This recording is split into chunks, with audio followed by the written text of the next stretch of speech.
was asked to do this presentation on using off-camera flashes, like a 5-minute presentation, and it's kind of like to prepare everybody, ourselves, or get everybody on board for the next photo challenge, which will be self-portraits.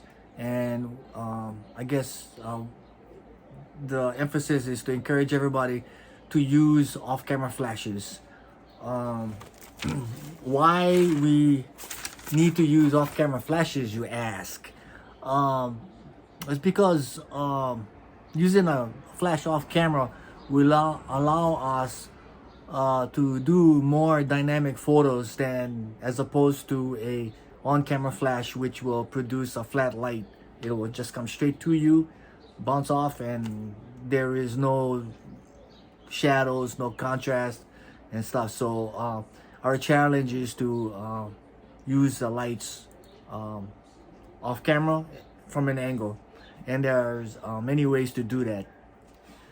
Now, there are several ways that you can set up your camera and your flash so that you could fire it remotely.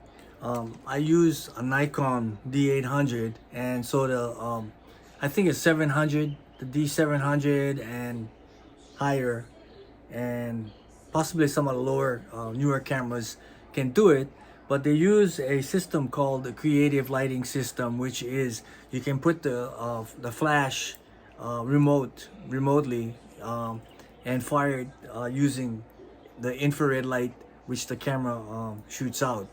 I'm gonna show it to you on the Nikon camera, but the Canon has a similar system, and other cameras do have the similar system, and I'm not really familiar with all of them, but if you read your manual or go onto YouTube, you can figure it out. It's not really that hard.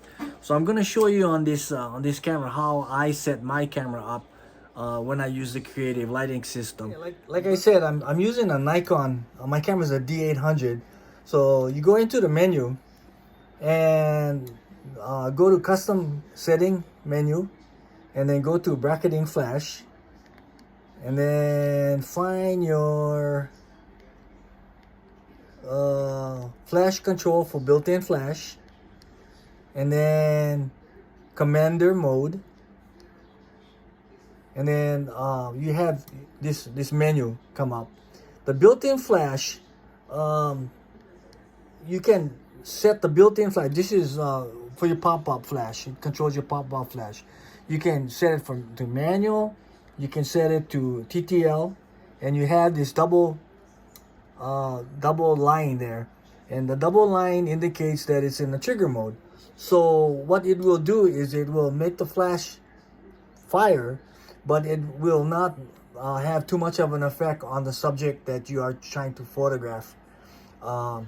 So put it in the double line mode, and then you can come down to group A or B, and you have channels down there.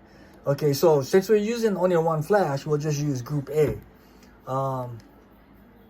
You can set it TTL, or you can set it AA, or you can set it manual, or you can also use that as a trigger mode. But in this case, we'll use TTL.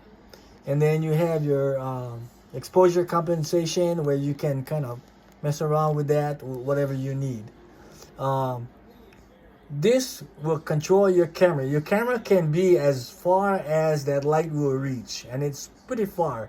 So the light comes out from the front of the camera, and I'll show you on the flash where it'll hit. So it has to face the camera, otherwise it won't operate. So when you if you're using only group A, TTL, you can actually turn off the B if you want. And since you're using only one flash, you put it on channel 1. Okay? So anyway, this is how you set your camera up, and I'll show you my flash here in a second. Hang on.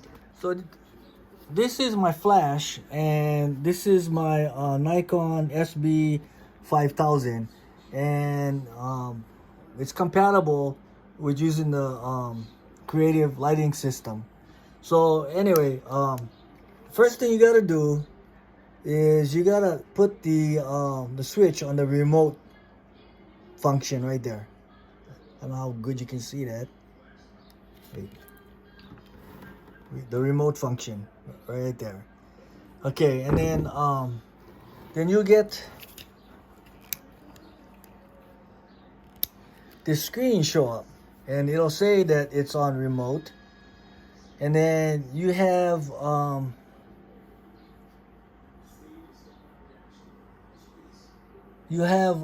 choice of A, B, C, or channels 1, 2, or 3. And so anyway, since we're using only one flash, we put it on A and channel 1, and that should be paired up with the camera. So what you got to do now is when you set this light up, you have to make sure that the light, this is the sensor for right here, this is the sensor for the infrared. So the camera has to have a direct line to this, or at least somehow bounce it into that. So if you're using this on your right hand side and you're using the camera, you can turn it around that way, and then the sensor will be on the other side.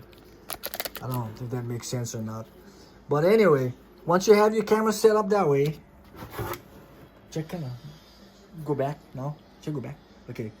Once you have your camera paired up that way, once you fire, move back. Once you fire the camera, the flash should go off. Pull it up that way and move back. Okay. Can you see? Yeah. Okay. So this is the camera. Light is in the way. And anyway, the other way that you can remotely fire your flash is by using a light sensor. This one is a SU4. This is for Nikon. I don't know if you can put another, like if you can use it with Canon equipment, but you can get these things fairly cheap. They're like about $20 to $50, depending how good quality you want. I bought this years ago, but anyway, it's just a light sensor. It has a little puka here. When a light hits it, it goes off. It fires your flash automatically. I'll just show you, give you an example. You just attach it to your light, turn your light on, and when you do that, your flash, you have to adjust it manually. There's no such thing as TTL on this thing, but anyway, simple. So as long as the light somehow bounces in this thing, you can fire it. The only bad thing about this is that if you have other photographers around and they're using flash, it will have a tendency to fire your flash when you're not using it. So anyway, once that's set up, simple setup, manual settings and stuff. If you have your camera, just use your flash on your camera, and when you hit it, it goes off. Ooh. Did it go off? I felt it go off. But it's going off. Anyway. Yeah. You might not be catching on the video, but it's going off. Wow. Anyway. Simple as that. That's option B. I'm gonna check this video to see if it caught it.